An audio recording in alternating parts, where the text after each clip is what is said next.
Experts in animal behavior say that several of your routine daily behaviors might be subtly harming your feline friend without you realizing it. But do you truly recognize which behaviors those are? That's the frightening aspect. Many seem utterly innocent at first glance. Yet if you continue with them, as nearly all cat guardians do, you risk gradually eroding your cat's confidence, well-being, and feeling of security right in their living space. Let's explore 6 common practices that damage your cat far more than you'd imagine. First, shouting at them for mistakes. Have you ever spotted your cat pushing an item from the tabletop and instantly called out their name in frustration? Come on, admit it. Music. Plenty of us have reacted that way. In the heat of the moment, it seems like an appropriate reply. But let's dive into what's truly occurring in your cat's mind when you elevate your voice. Felines don't grasp connections between actions and outcomes like humans do.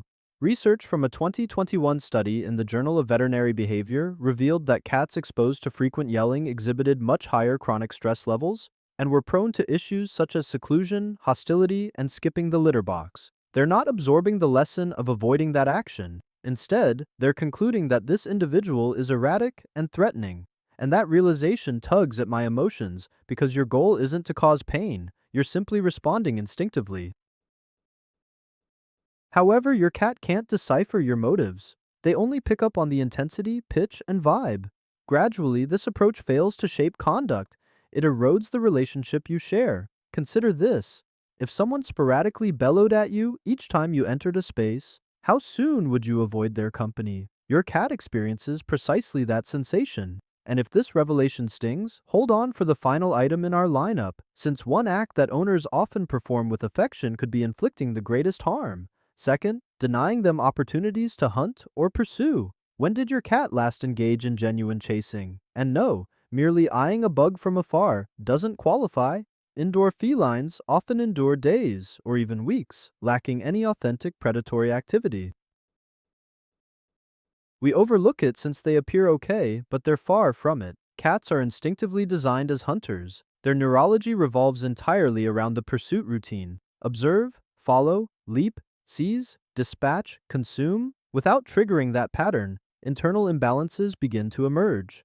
Findings from the Journal of Feline Medicine and Surgery indicate that cats deprived of consistent play engagement face elevated risks of weight gain, irritability, excessive grooming, and signs resembling melancholy. So, that feline who lounges around endlessly and appears easy to care for, they might have simply surrendered.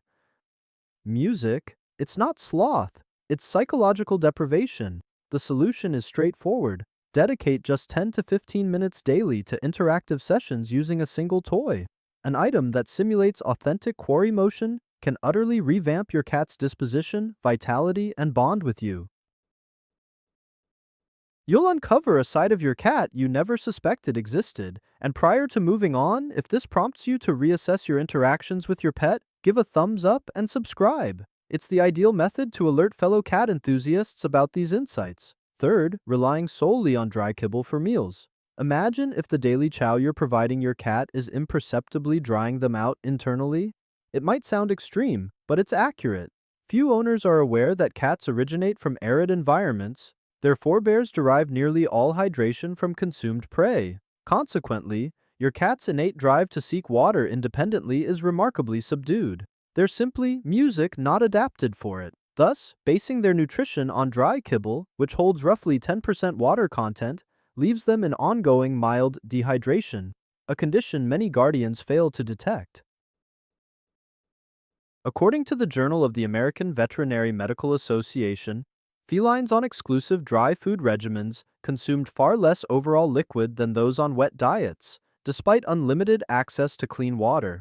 In the long run, this persistent fluid shortage strains their renal system and bladder pathways. It ranks as a primary factor in feline kidney disorders, the top killer among senior cats. The aggravating truth is, prevention is simple.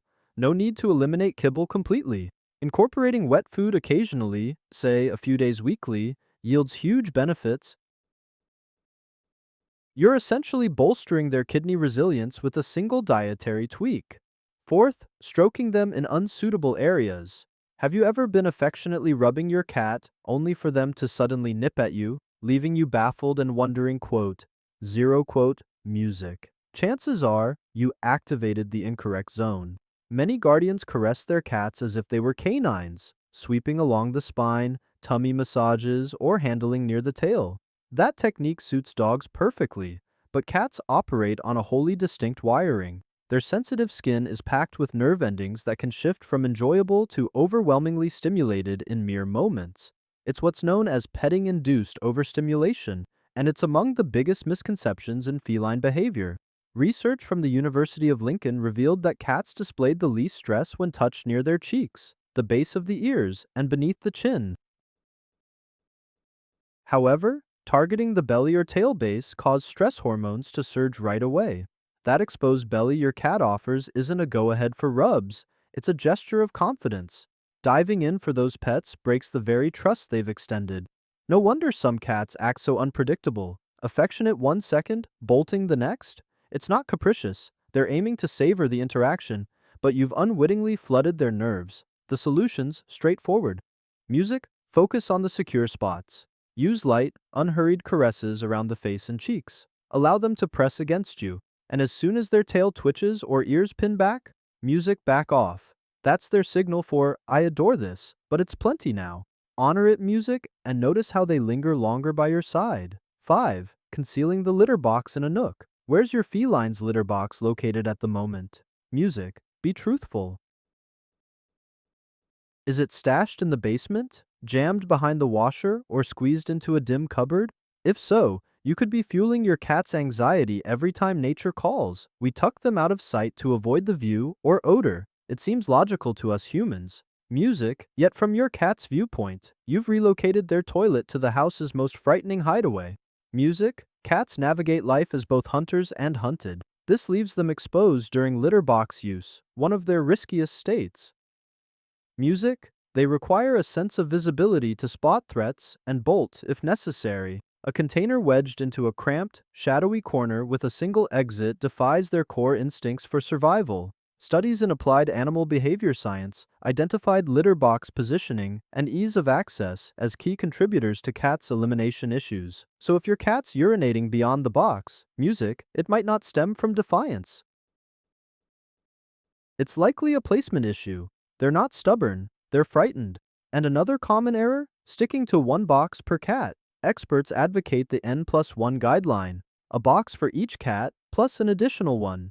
Music, for 2 cats, that equals 3, scattered across the home. It provides choices and eases turf disputes. 6. Abandoning them for excessively long stretches. Music. Recall when I mentioned that one well-intentioned habit nearly every owner has might cause the greatest harm? Music. Here's the culprit. There's this widespread belief that cats are indifferent to your absence, that they're aloof, autonomous, and truly unbothered by your comings and goings.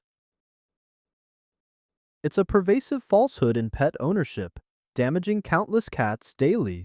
A 2020 study in Current Biology demonstrated that cats develop real attachment ties to their humans, akin to those between dogs or human babies and their caretakers. In experiments, separating cats from owners and then reuniting them uncovered evident secure or insecure bonds based on the relationship's strength. This isn't speculation, it's backed by evidence. Thus, departing for 10 or 12 hours daily and returning to an apparently content cat doesn't mean all's well. Cats enduring extended solitude may suffer from worry, sadness, excessive grooming, eating shifts, and even box avoidance. They endure quietly, as is their way. No door scratching or shoe chewing music. Just retreat.